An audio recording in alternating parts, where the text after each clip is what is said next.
Hello guys, yan. Tayo ay nagtago dito sa taas. May gagawin tayong yung headlight.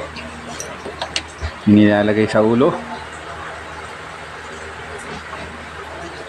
Ganun kay nail vlog na ginagawa sa pangitda. Ayan. Ito ay ayaw umilaw.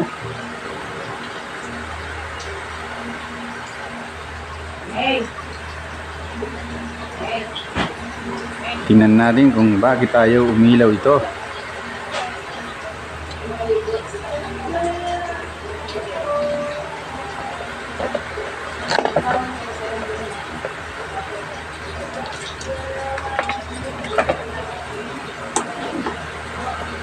Hirap tuloy dito ang gawa. May maingay sa baba. Ayan, maingay sa baba. Kaya dito tayo. Sa atik tayo. Yan, yung tester muna natin. Medyo 0.55 na lang ang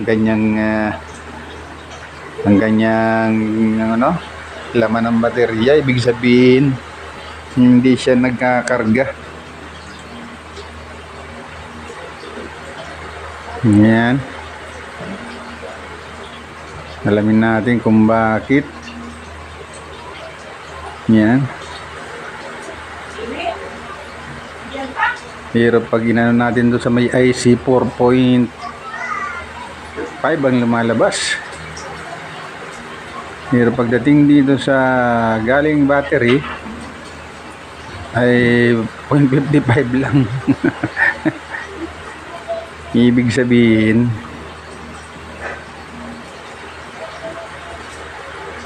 malamang yung baterya ang sira. Double battery to, naka parallel. Baka yung isa dito ay grounded na kasi kumakalog-kalog. Ayan.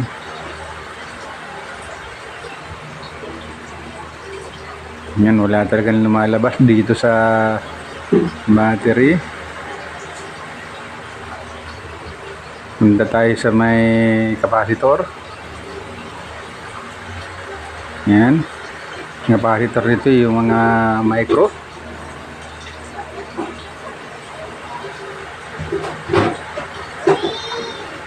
Ayan. Dalawa lang naman ang capacitor nito. Isang negative at isang positive.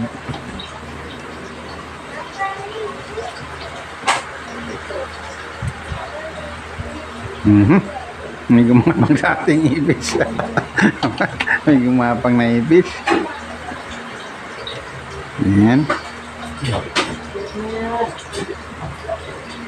Testingin natin mabuti yan.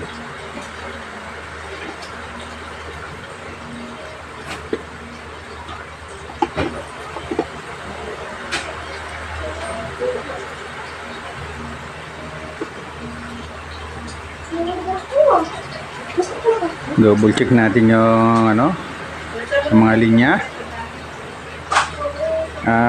Pag may nakita kayo may tuldok na parang tuldok na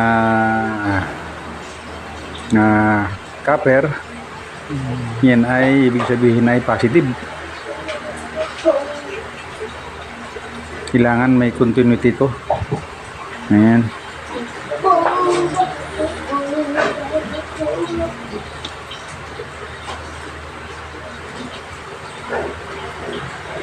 Ayan.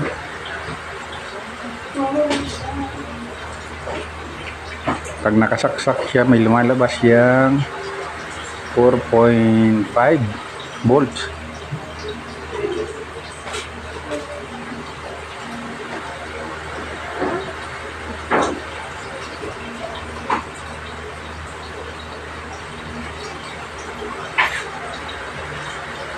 Ayan.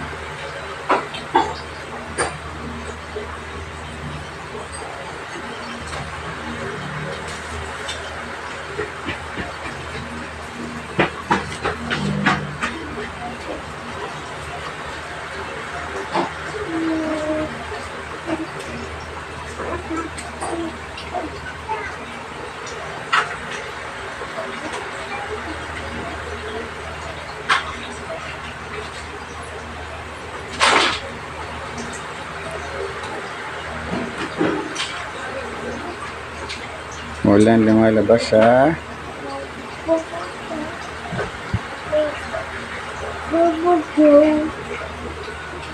galing baterya.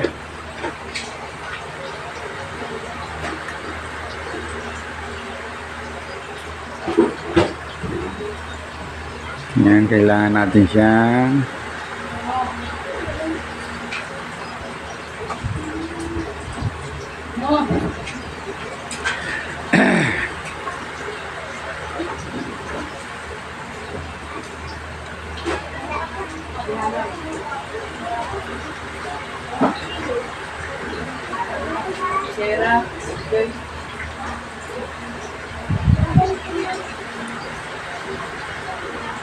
alamin kung talagang nasaan ang sira.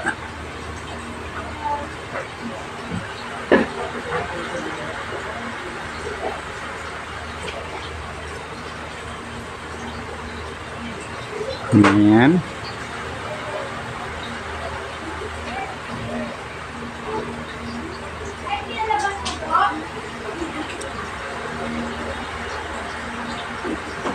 Kailangan lang natin sundan yung kanyang linya. Mga linya niya. Mayroon naman dito ano, makikita ka mga guhit dito ng linya kung may putol.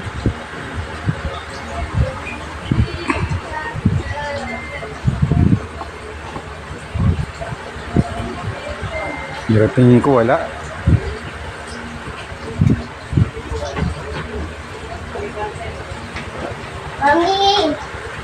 Malamang yung isang baterya nito ay grounded, kaya hindi siya nag-switch on.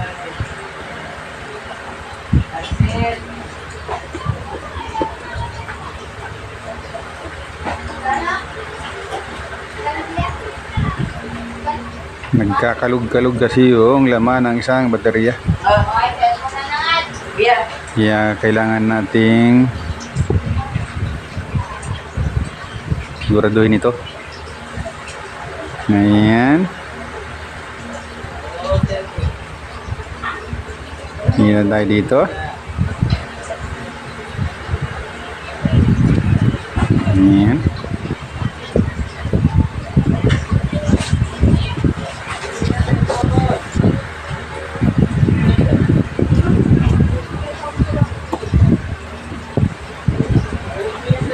Mahirap mag-tester ng maliliit ng pyesa. Halos hindi maano ng ating tester yung dulo ng mga pyesa.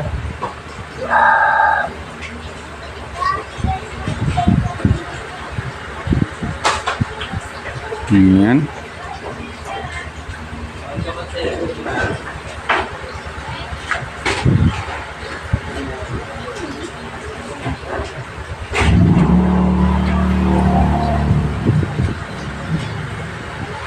Kailangan lang tiyagaan kasi ilan lang naman ang linya nito.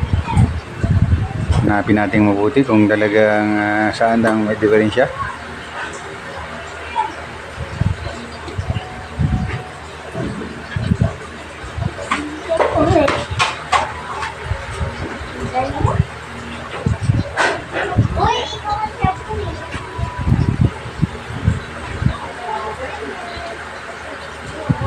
Ayan o.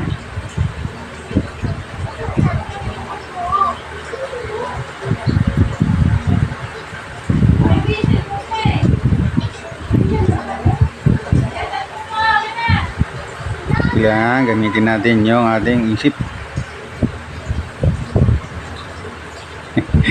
Isip at malaki, maliit masyado yung ating tinitester. Maliit na board lang to.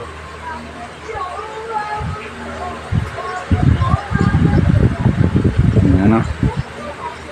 Parang kasi laki lang siya ng posporo.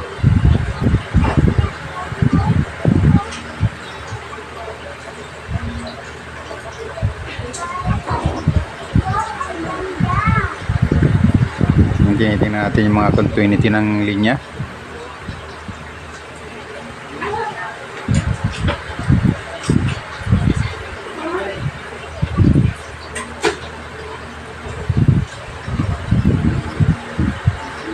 Step by step lang para makita natin ang diferensya bago tayo magano sa baterya. Yung board muna ang tingnan natin.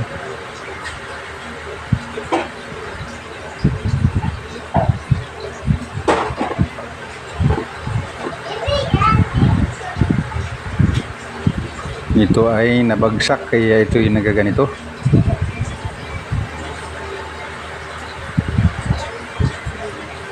Sana rin talaga yung mga pagkabagsak ng gamit.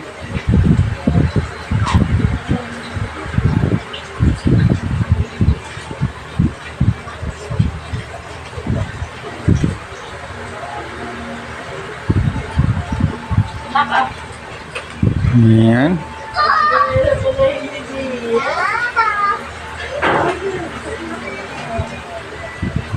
Medyo mabuting-ting ito. Buting-ting.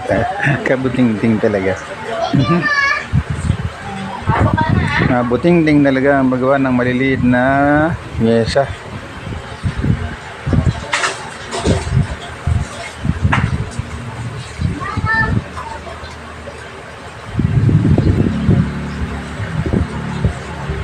Ayan.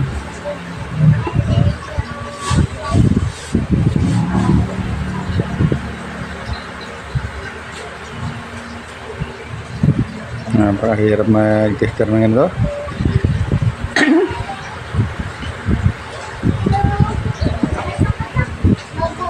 Sa mga gusto mag-DIY, kailangan ninyong matyaga. Hindi kayo kailangang magmadali.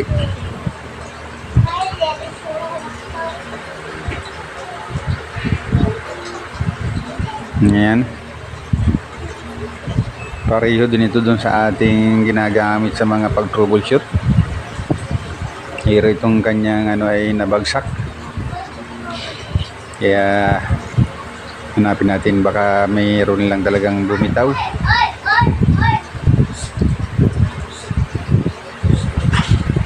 Ayan.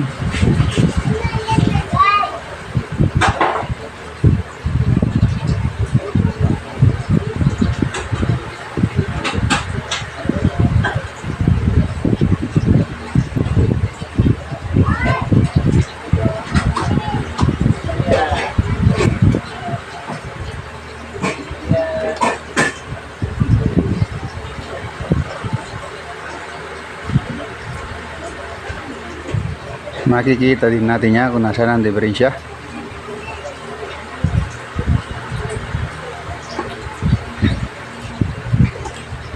Wala namang putol papuntang switch. Buo ang linya papuntang switch. Daddy, can you help me? Ayan.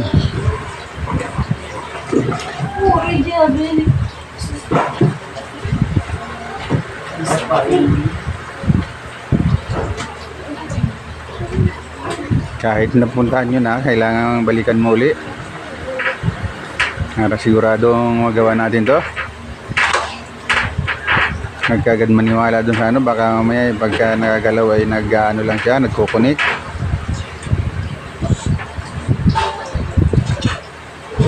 Ayan.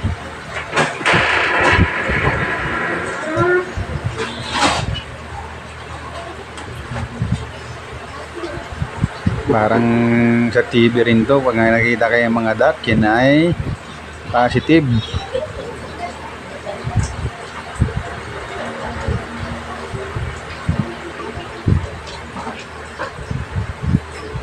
Kailangan lang natin silang siguraduhin. Ayan.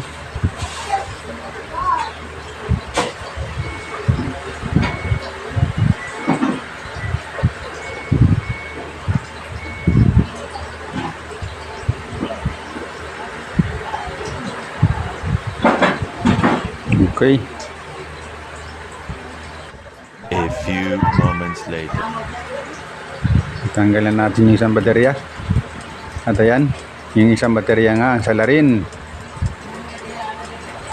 Grounded ang isang baterya dahil kumakalog. Yan, tinanggal natin isa, gumana siya.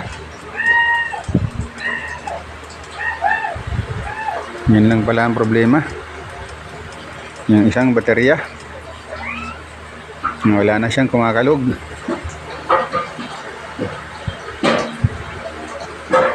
Yung loob ng baterya ay kumalog. Kaya siya nagkaganyan. Makakalog din pala yung mga ganyang lithium na yan pag nababagsak. Yan, isa na lang ang battery niya pero gumana na siya.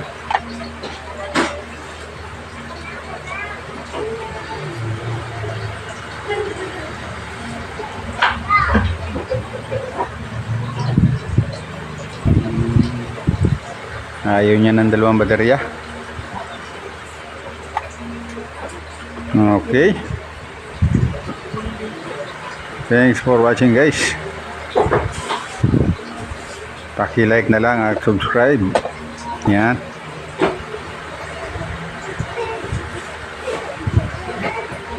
Pagka may nakita kayong bateryang kumakalog, ay sigurado sira yan. Yan ang tip natin. Kailangan hindi kumakalog yung baterya na lithium. Kumalog siya, kaya yun ang sira.